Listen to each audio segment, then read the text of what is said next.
అందరికీ నమస్తే. Welcome to our channel.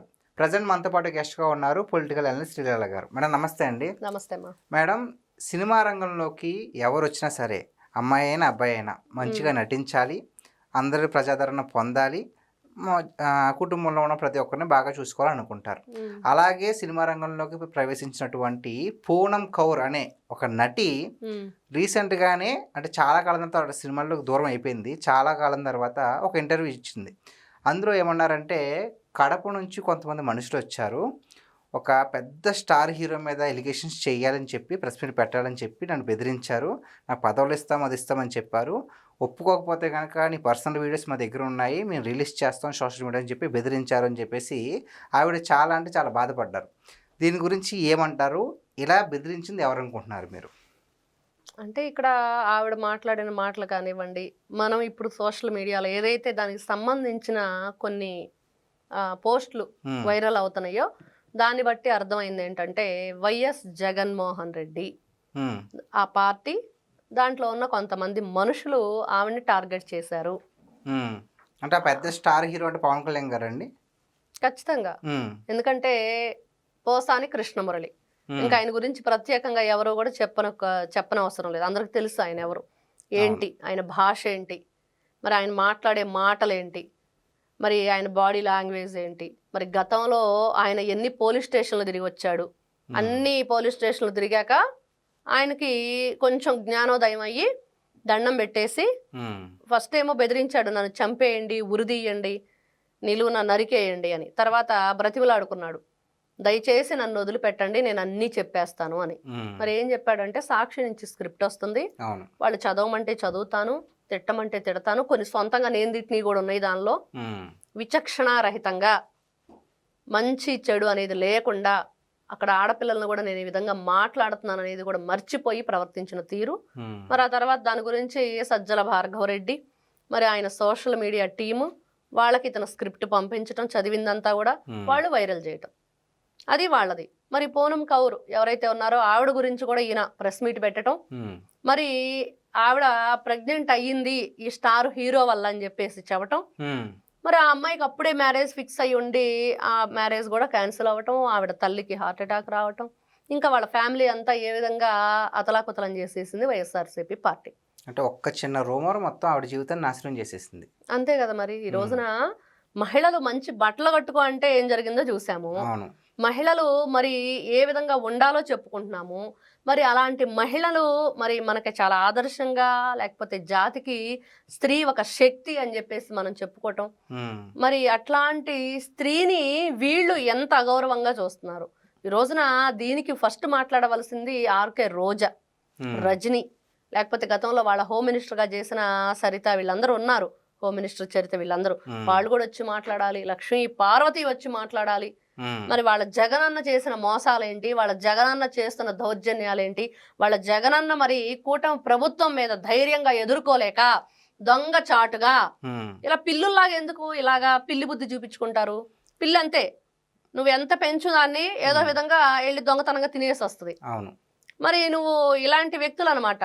వీళ్ళు ఏ విధంగా కూడా రాజకీయంగా ఎదగదల లేక, మరి ఆ ఎదుగుదల ఏ విధంగా ఉండాలి అంటే ఇది ఇలాంటి వక్ర మార్గంలో వెళ్ళాలి. అంటే చంద్రబాబు నాయుడు గారు, పవన్ కళ్యాణ్ గారు కలిసి ఉండకూడదు అంటే గ్యారంటీగా ఒకరి మీద గట్టిగా నింద వేయాలని చెప్పేసి ఇలాంటి ప్లాన్ వేశారంటారా? ఖచ్చితంగా వాళ్ళకి కనిపిస్తుంది, క్లియర్ గా మనకు అర్థమవుతుంది. ఏంటి అంటే అదే గతంలో ఆ అమ్మాయిని బాంబే నుంచి కిడ్నాప్ చేసి తీసుకొచ్చారు, కాదంబరి జత్వాని.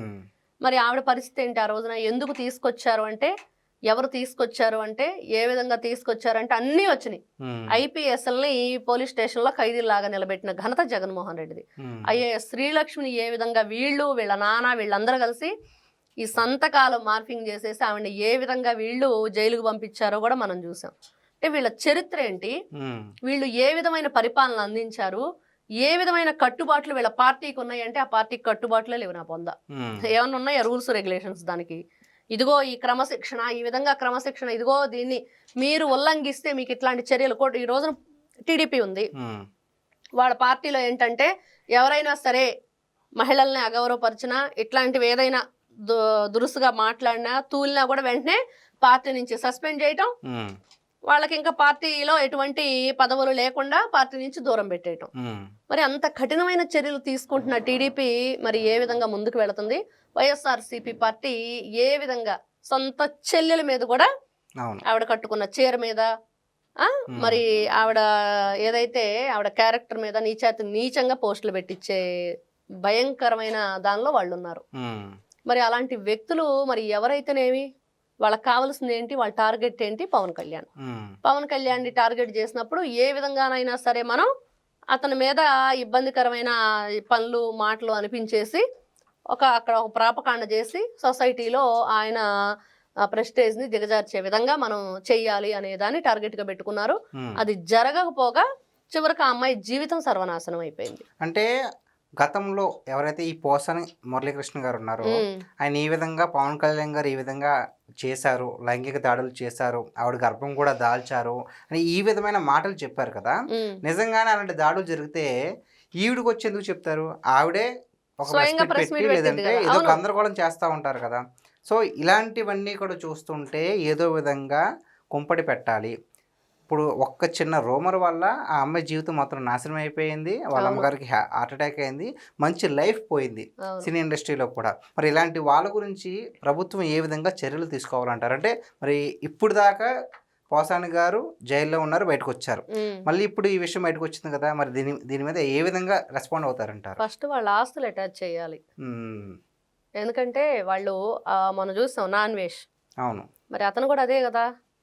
అతను ఫస్ట్ ఆస్తులు అటాచ్ చేయాలి. ఏ డబ్బు అయితే చూసుకొని వీళ్ళు విర్రవీగుతున్నారు, ఏ పదవులు చూసుకొని వీళ్ళు విర్రవీగుతున్నారు, ఎవరి వల్ల వీళ్ళ కళ్ళు నెత్తికెక్కిని ఆ కళ్ళు దించాలి. నెత్తి మీద ఉన్న కళ్ళు కరెక్ట్గా భూమి మీద చూసేటట్లు ఉండాలి. అప్పుడు ఈ దించితే కళ్ళు నెత్తికెక్కిన కళ్ళు ఆటోమేటిక్గా ఇంకొకరు అట్లాంటి పనులు చేయకుండా ఉంటారు. ఈ రోజున విచిత్రం ఏంటంటే అసలు నిజంగా బాధితురాలు ఆవిడ అనుకుంటే ఆవిడ ప్రెస్ మీట్ పెట్టట్లా. ఏ సంబంధం లేని పోసాని కృష్ణమురళి ప్రెస్ మీట్ పెట్టాడు. మరి ఏ బాధితురాలు ఎవరి వల్ల ఈవిడ ఇబ్బంది పడిందని అంటున్నారు వీళ్ళు, మరి ఆవిడే స్వయంగా నన్ను ఇబ్బంది పెట్టింది వాళ్ళు కాదు వీళ్ళు అని చెప్తున్న పరిస్థితి. ప్రజలు క్లియర్ గా అర్థం చేసుకోవాలి. ప్రజలు ఇక్కడ తిరిగి 10 మందికి చెప్పాలి. మనం ఈ రోజున వాళ్ళకి అర్థమయ్యే రీతిలో మనం ఇస్తున్నాము. ఇదిగో కూటమి ప్రభుత్వం మీద వీళ్ళు ధైర్యంగా ముందుకు రాజకీయంగా ఎదుర్కోలేక ఇట్లాంటి చాటుమాటు వ్యవహారాలన్నీ నడిపిస్తున్నారు. ఇలా ఒక అమ్మాయి జీవితాన్ని సర్వనాశనం అవడానికి కారణమయ్యారు అని. మరి ఆ కారణమైన అమ్మాయి ఈ రోజు నిజంగా అమ్మాయి ఇబ్బంది పడింది అయితే ఈ ప్రెస్ మీట్ ఏదో స్వయంగా ఆయన మీదే పెట్టొచ్చుగా, పవన్ కళ్యాణ్ గారి మీదే పెట్టలేదు. కానీ నన్ను ఈ విధంగా చెయ్యమన్నారు అని చెప్పేసి వాళ్ళ గురించి చెప్తుంది. కాబట్టి ఎవరు ఇబ్బంది పెట్టారు, ఎవరి వల్ల ఆవిడ ఇబ్బంది పడింది, ఎవరి వల్ల ఆవిడ జీవితం నాశనం అయిందంటే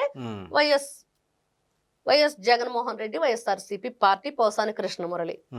మరి పోసాని కృష్ణమురళి అంతకుముందు వాళ్ళకి అధికార ప్రతినిధిగానో మరి ఏదో చేసినట్లున్నాడు, ఇంకా ఏదో ఆ సినిమా ఫీల్డ్లో ఈ వెలగబెట్టినట్టున్నాడు పదవులు. మరి ఇలాంటివన్నీ కూడా చాలా జాగ్రత్తగా ఈ రోజున ఇండస్ట్రీకి సంబంధించిన వ్యక్తులైనా దాంట్లో పదవులు ఎవరైతే ఉన్నారో వాళ్ళైనా సరే మరి వాళ్ళకి కేర్ చేయాల్సిన అవసరం వీళ్ళకుంది. అక్కడున్న వాళ్ళకున్న ఏదైతే ఆ రూల్స్ ఉన్నాయో అది లేదు. ఈ రోజున ఎవరు పట్టించుకున్నది లేదు. మా అని చెప్పేసి ఏదో పెట్టారు అసోసియేషన్, దాంట్లో ఎవరు ఉన్నారో ఎవరు లేరో మరి ఎవరు మరి దీన్ని చేస్తున్నారో తెలియదు, లీడ్ చేస్తున్నారు. కానీ ఒక హీరోయిన్ గా ఆవిడైతే ఈ రోజున ఎలాంటి ఇబ్బందికరమైన పరిస్థితులు ఎదుర్కొంది. ఇంత ఘోరంగానా, ఇంత నీచంగానా? మరి రోజా నోరేసుకొని వచ్చి రోడ్డు మీద పడి ఈ విధంగా అరవకపోతే మరి అట్లాంటి వాళ్ళకి న్యాయం చేయం మనం. ఫస్ట్ పార్టీలో ఉన్నాళ్లే చేశారు. ఇప్పుడు ఆవిడకి ప్రాబ్లం క్రియేట్ చేసింది వైఎస్ఆర్సీపీ పార్టీ. కడప నుంచి వచ్చిన మనుషులు ఎవరు, మరి ఈ విధమైన ప్రాపకాండకి ఎవరు ఆవిడకి హాని చేశారు, మరి ఆ అమ్మాయి జీవితం స్పాయిల్ అవటానికి ఎవరు కారణమయ్యారు, మరి ఇట్లాంటి విషయాల గురించి మాట్లాడి ఇక్కడ ఒక విషయం అక్కడ వైఎస్ షర్మిలాకే దిక్కుమొక్కు లేదు, ఎవరు అండగా నిలబడింది లేదు. సొంత అండగా నిలబడవలసిన అన్నే అరాచకాన్ని సృష్టించాడు ఆవిడ మీద. మరి అలాంటిది వీళ్ళు ఇంకొక మహిళల గురించి లేకపోతే వాళ్ళకున్న ఆ సెన్సిటివ్ ఆ ఫ్యామిలీ రిలేషన్స్ గురించి వీళ్ళకి ఎలా తెలుస్తుంది? కాబట్టి ఇట్లాంటి వ్యక్తుల్ని కఠినంగా కూటమి ప్రభుత్వం ఈ రోజున చర్యలు తీసుకోవటం, వాళ్ళ ఆస్తులు అటాచ్ చేయటం. మరి ప్రతిసారి మనం అనుకుంటున్నట్లుగానే ఇంకొకరు చేయకుండా ఇలాంటి ఆలోచనలు ఈ చర్యలు ఉండాలి. ఈ రోజున చూస్తాం పరకామణి కేసులో ఏం జరిగిందో అదే విధంగా ముందుకు తీసుకువెళ్ళాలి. ముందుకు తీసుకువెళ్తే ఖచ్చితంగా ఆవిడకి న్యాయం జరిగే విధంగా కూటమి ప్రభుత్వం చేసిద్ది అని అయితే నేను ఆశిస్తున్నాను. ప్రజలందరూ కూడా సపోర్ట్గా ఉండాలి. నెక్స్ట్ ఏదైతే ఈ మళ్ళీ వస్తాం 2029కి నరికేస్తామని చెప్పి చెప్తుందో ఉమ్. వైఎస్ఆర్సీపీ పార్టీ, వాళ్ళు అసలు రాష్ట్రంలోని ఉండటానికి అర్హత లేదు అనే పరిస్థితికి ప్రజలు తీసుకువెళ్ళాలి. ఓకే, థ్యాంక్ యూ అండి. నమస్తే అమ్మా.